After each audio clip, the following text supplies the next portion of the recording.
Assalamualaikum warahmatullahi wabarakatuh. Well, honorable judge and respected opponents, my name is Muhammad Hassan Romuzi, and I'm present to be opposite table. Then, the motion before us today concerns the very soul of a recovering nation, how we teach our children about where we come from and where we are going.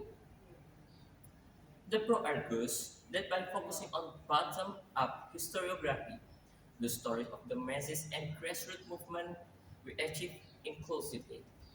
However, the opposition stand firmly against this.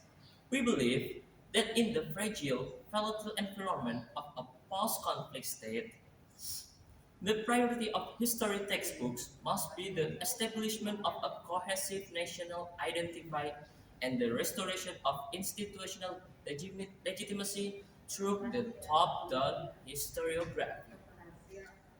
Before I move to my substantive arguments, let us address the assumption that bottom-up history is a panacea for a healing. They claim that focusing on the ordinary person empowers the marginalized, but they fail to recognize the inherent danger. In a nation recently, in a nation recently torn apart by civil war or colonial struggle, the people are often deeply divided by emphasizing localized grassroots narrative without a strong unifying framework. You risk codifying the very tribalism and sectarianism that caused the conflict in the first place. History textbooks should not be a collective of fragment drivenness. They must be the blueprint for a unified future. My first argument concerns the restoration of the state in post-conflict scenario, whether it is after a regime change or a bloody civil war. The most immediate threat is the vacuum of authority for a country to function. The citizenry must believe in the legitimacy of the new government, the ju- the judiciary, and the rule of law. Top-down historiography focus on the roles of leaders, government, and major institutions. Why is the vital? Because students need to understand the mechanics of the peace process. They need to understand the legal transition, the international treaties, and the institutional reforms that move the country from chaos to order. If we neglect the very structures that prevent the country from sliding back into violence to respect the law, one must to understand how the law was built. Top-down history provide the essential context for civic duty and institutional trust.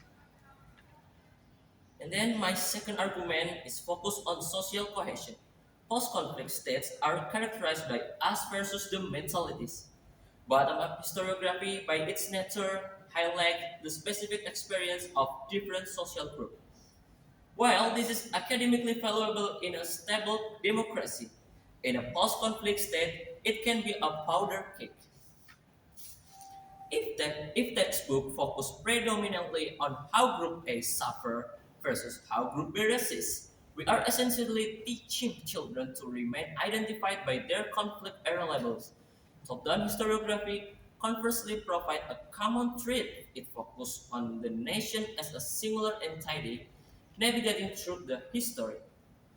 It allows for a shared nation narrative that transcends ethnic or regional lines by focusing on the top the state that belongs to everyone. We create a shared identity that is necessary for a long-term peace.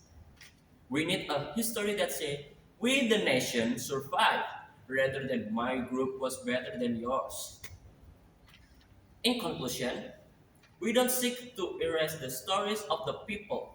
However, the primary focus of the textbook in a nation trying to rise from the ashes must to be stability. We cannot afford the luxury of historiographical fragmentation. We must prioritize the institution that protect us and the national identity that unites us. If we want to prevent the next war, we must to teach our children how to build a state, not just how their ancestors fought within one.